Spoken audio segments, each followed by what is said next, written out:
인사하겠습니다. 사랑합니다. 반갑습니다. 환영합니다. 여러분, 누군가를 향하여 사랑한다는 말을 한다는 것, 이거 축복입니다. 내가 사랑한다는 말을 할 수 있고 사랑한다는 말을 들을 수 있다는 것, 이것 교회 오지 않으면 어디에서 일어날 수 없는 일입니다. 직장에 가면 여러분 직장 동료들이 사랑합니다 이러지 않잖아요. 열심히 일합시다 뭐 이러지 사랑합니다 이런 말 잘 안 합니다.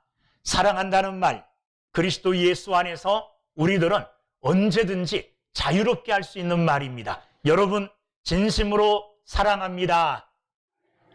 얼마나 자연스럽습니까? 우리 안에 그리스도 예수의 사랑이 항상 충만하게 되기를 주의 이름으로 축원합니다. 비행기 안 타본 지 꽤 오래되지만 비행기 타면 꼭 하는 게 있습니다. 뭐 합니까? 교육시키죠. 비상시에 어떻게 해야 될 것인가를 교육시킵니다. 뭘 딱 누르면 위에서 뭐가 쏟아져 내려와요. 그러면 산소 마스크부터 쓰라 그러고, 그리고 뭐 구명조끼인가 뭐 이런 거 입으라 그러고, 하나하나 세밀하게 비상시에 어떻게 해야 될 것인가를 교육시킵니다. 비상사태가 발생한 것은 아니지만 아주 안전한 상태에 있지만 혹시 비상상태가 일어날 줄 모르기 때문에 미리 교육을 시키는 겁니다. 사실 우리 교회도 이 방화 교육을 받아야 됩니다. 이 본당 있죠. 만약에 본당에 불이 나면 여러분 어떻게 해야 될까요? 행동 요령. 이거 평상시에 잘 익혀놔야 돼. 불이 딱 났으면 제일 먼저 해야 될 게 뭐냐 하면 불이야 하고 외치는 겁니다. 그리고 비상벨 누를 때 있으면 눌러가지고 이 건물 자체에 불이 났다는 것을 사람들에게 알려야 됩니다. 그리고 가장 중요한 게 뭐냐 하면 내가 살아야 되잖아요. 내가 어디로 탈출할 것인가, 어디로 도망갈 것인가를 봐야 돼요. 여러분, 본당은요, 문이 뒤에밖에 없어요. 그죠? 그 뒤쪽으로 못 가면 앞으로 몰릴 텐데 어떻게 해야 될까요? 아깝지만 사실 이거 깨야 됩니다. 그래가지고 밖으로 구조를 요청하거나 뭐 이렇게 해서 이쪽을 또 활용해야 되는데 비상구가 어디 있는지 잘 봐야 되고, 사실 우리 교회는 보면 본당이 제일 취약해요. 왜냐하면 탈출구가 저기 하나밖에 없어요. 사실 이쪽에도 비상 탈출구가 하나 있으면 굉장히 좋은데 그게 없기 때문에 저쪽으로만 도망가야 돼요. 그러니까 불이 났으면 얼른 살 길을 찾아놔야 됩니다. 그리고 연기가 많으면 엎드려야지 되죠. 그리고 물에 젖은 손수건으로 코를 막고 이렇게 살살살살 해서 도망가야 돼요. 1층은 다 열려있기 때문에 사실은 그렇게 위험하지 않아요. 지하도 양쪽이 있죠. 양쪽이 있기 때문에 좀 괜찮습니다. 3층은 한쪽밖에 없어요.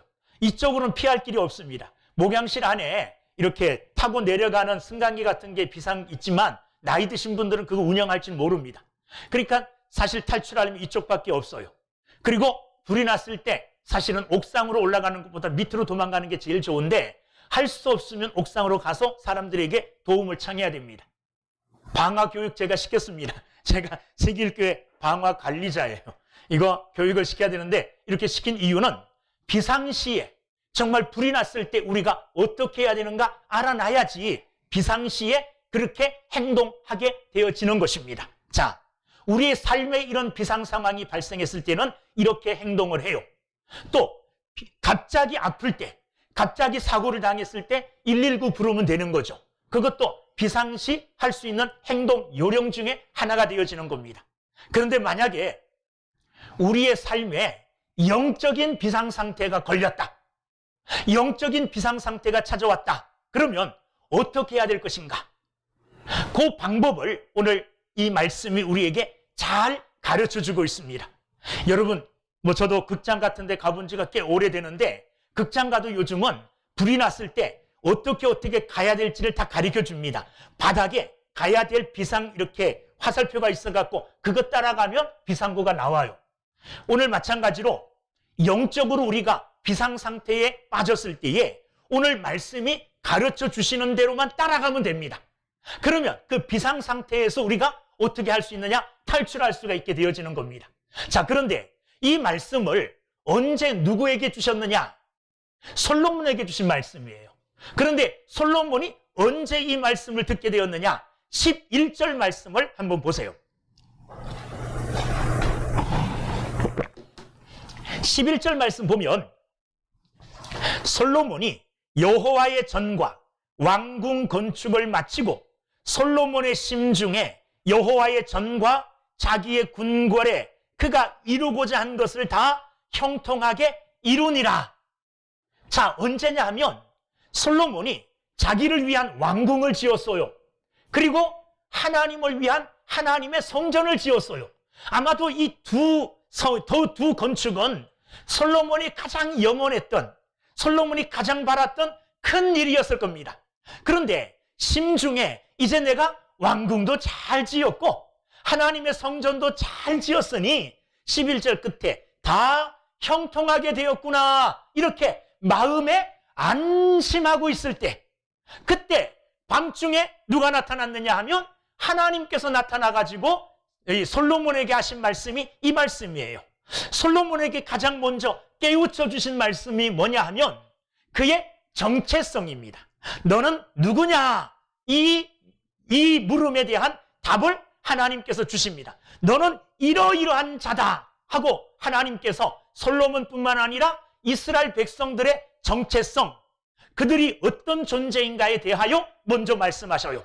14절 말씀에 보면 내 이름으로 일컫는 내 백성이, 이스라엘 백성들은 하나님께서 내 이름으로 일컫는 내 백성이다, 이렇게 말씀하고 계셔요. 자기 자신이 어떤 존재인가에 대하여 바르게 인식하고 있는 사람은 그 존재에 대하여 인식하는 대로 행동한다는 거예요.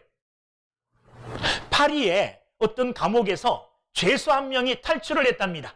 그런데 어떻게 탈출했느냐 하면 여자로 변장을 해가지고 여자의 옷을 입고 화장을 하고 가발도 쓰고 그렇게 예쁜 여자의 모습으로 변장해서 감옥을 탈출했다는 거예요. 그런데 이 사람이 얼마 있지 않아 잡혔습니다. 왜 잡혔을 것 같습니까? 그가 여자의 복장을 했으면 여자의 행동을 해야 되죠. 그런데 머리로 여자는 아니에요. 남자로 쭉 살아왔기 때문에 그는 남자라는 인식, 남자라는 의식을 가지고 이때까지 쭉 살아왔고 지금도 변함없이 그런 의식을 갖고 있었기 때문에 여장을 하고 있었지만 남자처럼 행동을 한 것입니다. 여자들이 관심 가질 만한 데에는 관심을 두지 않고 남자들이 관심 가질 만한 데만 관심을 두고 걸음걸이도 그렇고 여러 가지 행동 거지가 여자 같지 않은 모습을 보고 수상하게 여긴 사람이 신고를 한 겁니다. 그래서 잡힌 거예요. 내가 어떤 사람이다, 누구다 하고 자기 자신에 대하여 바르게 의식하고 살아가는 사람들은 내가 인식한 대로, 의식하고 있는 대로 살아가요. 여러분은 누굽니까? 여러분은 어떤 정체를 가지고 있습니까? 오늘 말씀을 통하여 보면 저와 여러분들은 하나님께서 불러내셔서 하나님의 백성 삼은 거룩한 무리들입니다. 거룩한 사람들입니다. 이사야 43장 1절에 보면 야곱아, 너를 창조하신 여호와께서 지금 말씀하시느니라. 이스라엘아, 너를 지으신 이가 말씀하시느니라. 너는 두려워하지 말라. 내가 너를 구속하였고 내가 너를 지명하여 불렀나니 너는 내 것이라. 하나님께서 그렇게 말씀하셔요. 내가 너를 딱 집어서 지명하여 내가 너를 불렀다. 그리고 나의 소유로 삼았다는 겁니다. 여러분은 하나님의 소유입니다. 여러분은 하나님의 백성입니다. 신명기 32장 9절에 보면 여호와의 분깃은 자기 백성이라. 야곱은 그 택하신 기업이로다. 우리는 하나님의 분깃이에요. 하나님께서 우리를 나의 기업이다, 나의 재산이다, 이렇게 말씀하고 계시는 거예요. 그리고 시편 100편 3절에 보면 여호와가 우리 하나님이신 줄 너희는 알지어다. 그는 우리를 지으신 이요 우리는 그의 것이니 그의 백성이요 그의 기르시는 양이로다. 하나님이 우리를 창조하셨고 하나님이 우리를 불러 하나님의 것으로 삼으셨기 때문에 저와 여러분들은 하나님의 소유입니다. 하나님의 백성입니다. 이 사실을 언제든지 잊어버리지 마시고 머리에 꼭 새겨두시고 가슴에 새겨두시고 하나님의 백성답게 나는 거룩한 백성이다. 그 백성답게 살아가시는 하나님의 백성의 품위를 잃어버리지 말고 하나님의 백성의 품위를 당당히 지키면서 살아가시는 믿음의 사람들이 다 되기를 주의 이름으로 축원합니다. 하나님은 먼저 솔로몬을 찾아와서 솔로몬뿐만 아니라 이스라엘 백성들이 어떤 존재인가에 대하여 말씀해 주셨습니다. 너희들은 내 백성이다. 불러서 내가 나의 소유 삼은 나의 거룩한 민족이다. 이렇게 말씀하셨습니다. 자, 그런데 이런 불러서 자기의 소유 삼으신 이 거룩한 백성들에게 하나님이 어떤 말씀을 하시느냐? 자, 지금 솔로몬에게 하나님이 찾아오셔서 칭찬을 해줘도 부족할 거예요. 왜냐하면 솔로몬이 지금 큰 역사를 마쳤잖아요. 그 큰 역사가 뭡니까? 하나님의 성전을 건축했어요. 그리고 하나님 앞에서 성전 낙성식, 헌당식도 며칠 동안에 걸쳐서 하나님 앞에 제물을 드리며 온 백성들이 모여 찬양하며 멋지게 하나님 앞에 예배드렸어요. 솔로몬은 아마 마음이 후련할 겁니다. 모든 역사를 다 마치고 오늘 11절에 보면 솔로몬의 상태를 알 수가 있어요. 거기 보면 이루고자 한 것을 다 형통하게 이루고 편안하게 잠자리에 든 거예요. 이런 솔로몬을 찾아오셔서 하나님께서 참 너 수고했다. 내가 너에게 이제부터는 복을 그냥 쌓아둘 곳이 없을 정도로 막 부어주마. 이렇게 말씀하셔도 부족한데 하나님께서는 자 13절 보십시오. 혹이라는 말은 무슨 말입니까? 혹시나 만약에 이런 일이 일어났을 때에 그거예요. 그 일이 뭐냐? 영적 비상상태입니다.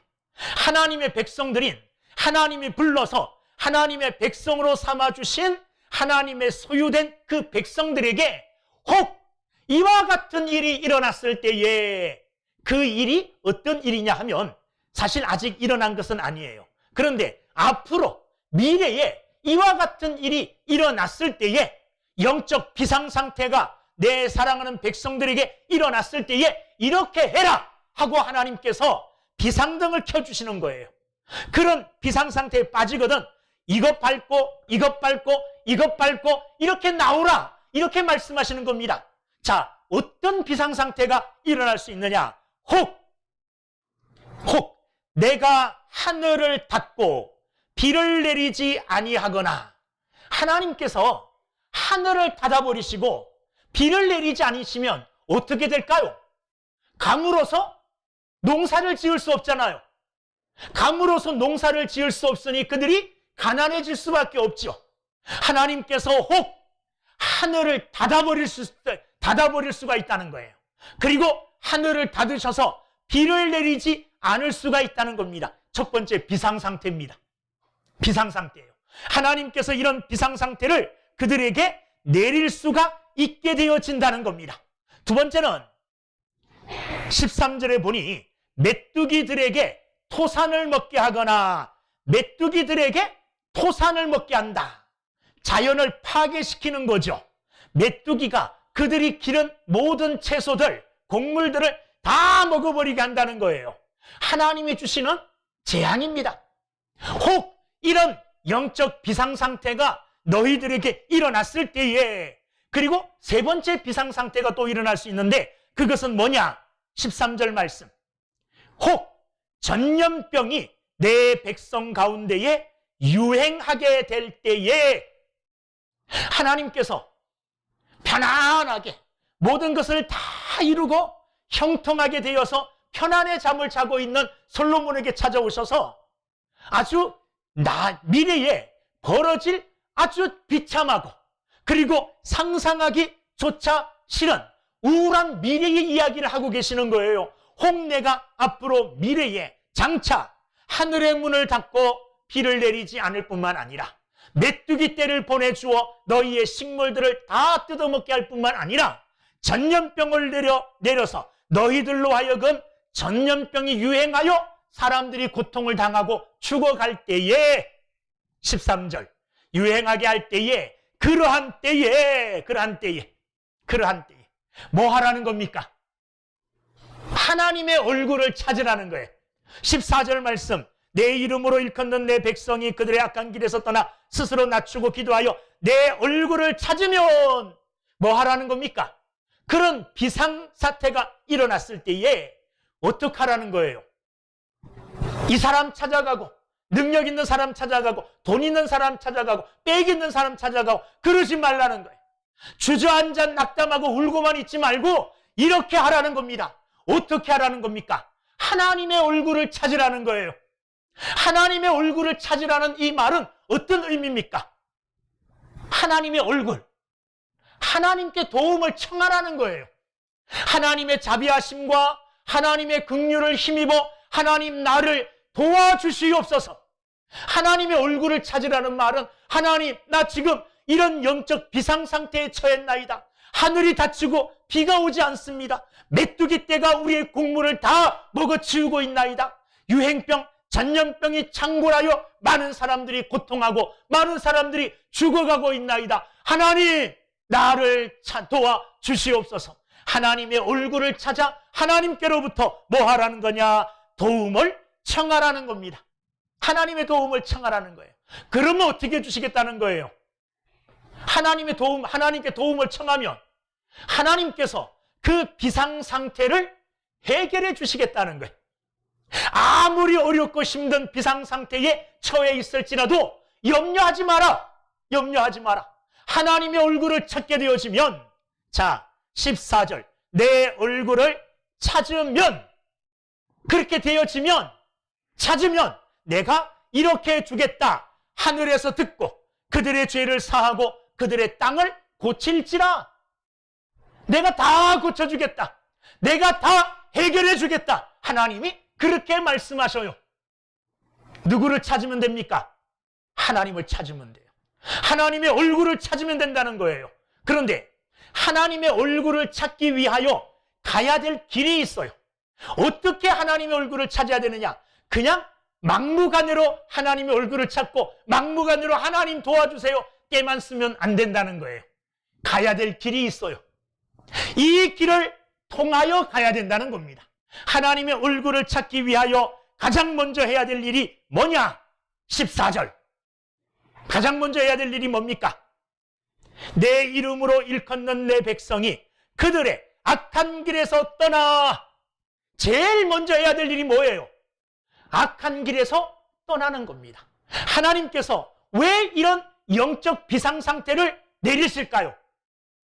왜 이스라엘 백성들, 내 사랑하는 백성들인데, 내 이름으로 일컫는 내 백성들인데, 내 소중하고 내 사랑하는 백성들인데 왜 이런 영적 비상상태를 하나님께서 내리실까요? 답은 아까 그 말씀이에요. 악한 길에서 떠나. 지금 그들이 어떤 길에 있어요?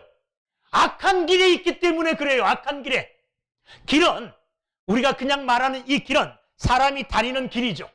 그런데 이게 상징적으로 사용될 때는 사람들이 계속 습관적으로 익숙하여진 어떤 풍습의 이 굳어진 습성을 이야기해요. 그러니까 길은 하루아침에 만들어지는 게 아니죠. 길이 없었어요. 한번 그 길을 걸어가요. 길이 한 번 걸어간다고 나는 게 아니잖아요. 또 그 길을 걸어가요. 또 그 길을 가요. 또 그 길을 가요. 그러면 다녔던 그 길이 점점 굳어지면서 뭐가 됩니까? 길이 되어지죠. 그런데 어떤 길이라 그랬습니까? 악한 길. 선한 길로 가는 게 아니라 악한 길이라는 거예요. 이거는 하루아침에 생겨난 게 아닙니다. 한 번 악한 일을 해요. 마음의 가책을 받고 그 길에서 깜짝 놀래서 돌아와야 되는데 아무렇지도 않게 다음에 또 그 일을 또 행해요. 또 그 일을 해요. 또 그 일을 해요. 시간이 지나면서 점점 그것이 내 삶에 굳어져 버려요. 그래서 나중에는 이 길이 악한 길인 줄도 몰라요. 당연히 내가 걸어가는 길인 줄 알아요. 그런데 하나님 보시기엔 그 길이 어떤 길입니까? 악한 길이에요. 하나님을 거역하고 배반하고 하나님께서 진노하실 만한 악한 길이에요. 그 길을 계속 걸어 다닌 거예요. 그 길을. 그래서 그 길이 자기의 길인 줄 알고 다녀요. 자연스럽게 마음에 가책도 없이. 그 길에서 어떻게 하라는 거예요? 떠나라. 그 길에서 떠나라는 겁니다. 방향 전환하여 이제는 그 길로 가지 말고 다른 길로 가라는 거예요. 다른 길로. 여러분, 오늘 이 말씀을 들을 때에 악한 길에서 떠나 이렇게 말씀하실 때에 혹 내가 반복해서 지나다녔던, 내가 반복해서 행하였던, 그래서 지금은 내가 죄인 줄조차도 모르고 있는 습관적인, 굳어진 이런 내가 다니는 악한 길이 있습니까? 오늘 그 길에서 우리가 어떻게 해야 될까요? 떠나야 돼요. 그 길에서 떠날 때에 하나님의 얼굴을 배울 수가 있어요. 하나님의 얼굴을 만날 수가 있어요. 하나님의 도우심을 입을 수가 있다는 것입니다. 이스라엘 백성들 또한 마찬가지예요. 그들이 다녔던 그 길이 악한 길이에요. 그런데 그 길을 깨닫지 못해요. 이스라엘 백성들이 하나님의 말씀에 불순종하고 그리고 하나님을 떠나 우상 숭배함으로 말미암아 하나님께서는 이스라엘 백성들을 바벨론의 포로로 보내십니다. 포로로 간 후에 하나님은 약속대로 70여 년 만에 돌아오게 해주셔요. 돌아온 그들은 성전을 건축하고 그리고 하나님의 말씀대로 살려고 다짐하고 결심해요. 그런데도 불구하고 좀 세월이 흐르니까 여전히 어떻게 되어지느냐? 그 땅에 살고 있는 사람들하고 통혼해요. 이방 사람들하고 결혼하여 그 딸들을 며느리로 삼고 딸들을 아내로 삼아요. 그리고 자식을 낳아요. 여전히 하나님 앞에서 불충한 죄를 짓고 있어요. 하나님은 이런 이스라엘 백성들을 향하여 에스라를 보냅니다. 율법에 능한 율법학자 에스라, 제사장 에스라를 보내요. 그래서 에스라로 하여금 그들의 죄를 지적하게 하고 그 죄에서 떠나게 합니다. 에스라가 가서 하나님의 말씀을 전하고 죄에서 떠나라 그러니 그 말씀을 들은 이스라엘 백성들이 통곡하며 하나님 앞에 나와 회개합니다. 말로만 회개한 것으로 끝나는 게 아니라 그들이 한 일이 있어요. 뭐 했느냐?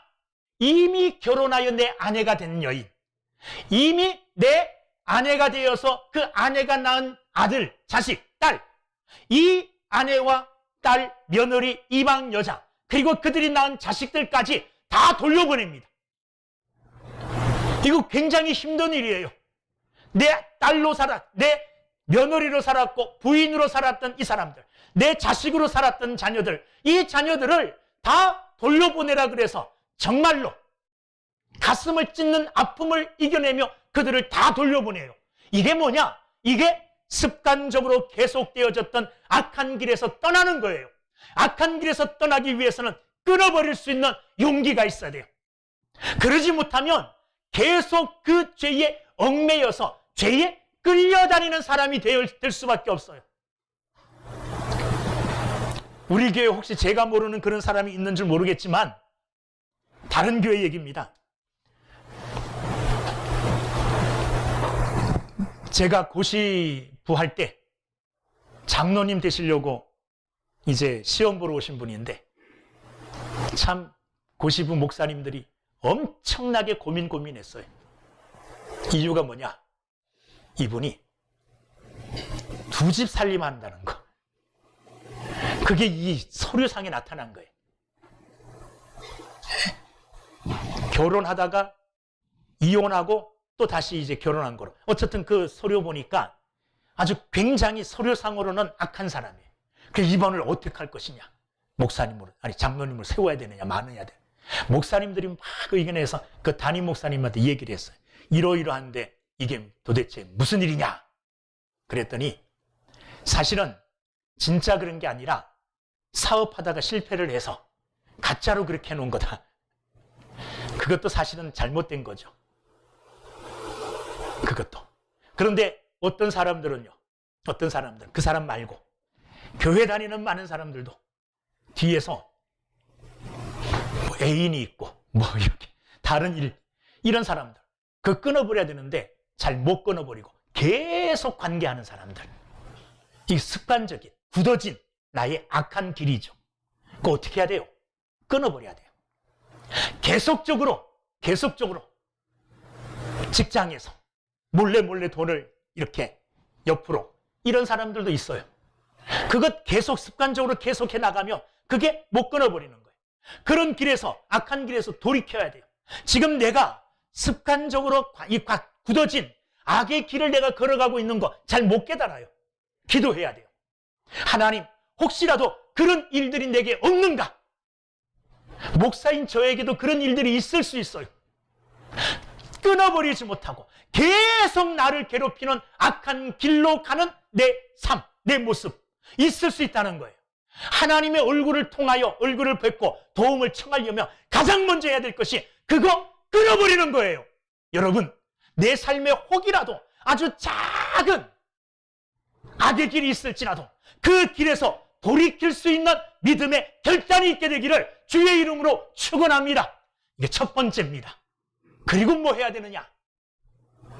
그리고 악의 길에서 떠날 뿐만 아니라 14절, 스스로 낮추고 그랬습니다. 악의 길에서 떠나고 이제는 자기 자신을 스스로 뭐 하라 그랬느냐? 낮추라 그랬습니다. 하나님께서는 모든 피조물 위에 계시는 창조자이십니다. 하나님께서는 우리를 사랑하십니다. 우리를 불러서 하나님의 백성 삼아주신 것, 우리를 사랑하시기 때문에 그렇습니다. 하나님의 이 사랑은 변하지 않습니다. 하나님은 우리를 향하여, 우리를 사랑하시는 그 하나님은 우리를 향하여 이렇게 말씀하고 계십니다. 나의 말에 순종해라, 복종해라. 그런데 하나님의 말씀에 순종하고 복종한다고 해서 하나님에게 어떤 유익이 있습니까? 우리가요, 하나님께서 말씀하시기를 하나님의 말씀에 순종하고 그 말씀대로 살아라 하시는데, 우리가 그 말씀대로 살든지 안 살든지 간에 하나님은 여전히 변함없으시고 하나님의 인격과 그 성품에는 하나도 위해를 가할 수가 없어요. 손해보게 할 수가 없어요. 하나님이 여전히 하나님이세요. 하나님은 우리를 향하여 내가 너를 사랑하니 너도 나를 사랑하라 하는데, 하나님의 이 말씀대로 우리가 하나님을 사랑하지 않는다고 해서 하나님이 마음이 조금 상하신다든지 뭐 하나님에게 조금의 변화도 있을 수가 없어요. 그럼에도 불구하고 하나님은 오늘 우리를 향하여 하나님을 사랑하라 그러고 그 말씀대로 살라 그래요. 그 이유가 어디 있겠습니까? 하나님을 위한 것이 아니라 우리를 위한 거예요. 우리는 지음받을 때부터, 창조될 때부터 하나님의 말씀에 순종하며 사는 것이 가장 행복한 존재예요. 무슨 말씀인지 아시겠어요? 우리의 가장 큰 행복은 어디에서 나타나느냐? 하나님의 말씀을 순종할 때 가장 크게 행복해 할 수가 있어요. 언제 우리가 가장 기쁘고 즐거운가? 하나님을 사랑할 때, 하나님의 말씀에 순종할 때 가장 기쁘고 가장 즐거운 거예요. 그때의 우리의 마음의 상태가 어떤 상태냐 하면 낮은 상태, 겸비한 상태예요. 내가 겸비해지고 낮아짐으로 전능하신 하나님을 정말로 중심에서 사랑할 수 있고 중심에서 그 하나님의 말씀을 따르고 순종할 수 있는 거예요. 내 안에 조금의 교만한 마음이 있다면, 거만한 마음이 있다면, 하나님에 대해서도 이와 같은 마음이 나타난다면 신실하게 마음속에서부터 우러나는 하나님을 향한 순종과 하나님을 사랑할 수가 없어요. 우리의 마음이 낮아지고 겸비했기 때문에 하나님을 사랑하고 하나님의 말씀을 순종하고 그것으로 인하여 내가 누릴 수 있는 가장 큰 기쁨과 가장 큰 행복을 경험하게 되어지는 겁니다. 하나님께서는 오늘 낮아져서 겸비하여져서, 자, 악에서 떠나 겸비하여지고 낮아지고 겸손하라. 그리고 그 겸손한 상태에서 뭐 하라고 말씀하시느냐? 14절 말씀, 스스로 낮추고 뭐 하라 그랬습니까? 기도하여. 하나님께서 기도함에 가장 중요한 여건으로 뭘 말씀하시는 거냐 하면 겸손을 말하는 거예요. 누가 하나님께 기도할 수 있을까요? 겸손한 사람이 기도합니다. 교만한 사람은 하나님 앞에 기도하지 않아요. 교만한 사람. 왜? 자기가 하나님인 것처럼 생각하기 때문에 기도하지 않아요. 그러나 겸손한 사람은 자기의 연약함을 알기에 하나님 앞에 나와 기도할 수밖에 없어요. 하나님께서 겸비하여 기도하라 말씀하신 것은 기도함의 가장 기본적인 요소는, 가장 중요한 조건은 겸비, 겸손이라는 거예요. 여러분, 하나님 앞에 자기를 낮추고 겸손함으로 기도하는 사람들이 되기를 주의 이름으로 축원합니다. 기도하지 않는다, 내 삶에 교만하다는 거예요. 내가 뭘 교만해? 나는 겸손한데, 난 아는 것도 없고 아무것도 못하는데 나는 겸손해. 겸손해 말은 하지만 행동으로는 하나님 앞에 교만함을 드러내는 거예요. 겸손한 사람들은 늘 하나님 앞에 기도함으로 하나님의 도움을 구하며 살아가는 사람이 겸손한 사람인 줄로 믿습니다. 오늘 본문은 기도하는 것을 하나님의 얼굴을 구하는 것이라고 표현하고 있습니다. 14절, 스스로 낮추고 기도하여 내 얼굴을 찾으면, 기도하는 것이 하나님의 얼굴을 찾는 것이고 기도하는 것이 하나님의 도우심을 구하는 거예요. 구하는 거예요. 하나님께서 우리를 향하여 기도하라 하셨습니까? 기도하지 말라 그랬습니까? 기도하라 그러셨어요. 하나님의 이 말씀대로 우리가 기도하면 하나님에게 어떤 유익이 있습니까? 없어요. 하나님은 그냥 끝없는 하나님이시라 우리가 기도하는 조그만 것으로 하나님이 뭐 이랬다 저랬다 하실 분이 전혀 동료되실 분이 아니거든요. 그럼에도 불구하고 기도하라 하시는 것은 우리의 연약함을 너무나 잘 아시기 때문에 기도하라 그러는 거예요. 여러분, 기도하시는 여러분들이 되기를 주의 이름으로 축원합니다. 아무리 어렵고 힘든 영적 비상 상태가 우리에게 찾아왔을지라도 오늘 이 하나님의 말씀이 가르쳐 주시는 비상 상태에서 탈출하는 방법을 따라 처음에 뭐 하라고요? 악한 길에서 떠나라. 그리고 자신을 겸비하게 낮추어라. 그리고 하나님을 향하여 기도함으로 하나님의 도움을 구해라. 그럼 어떻게 된다는 겁니까? 하나님이 그 비상 상태에서, 그 어려움에서 하나님이 건져 주신다는 것입니다. 할렐루야.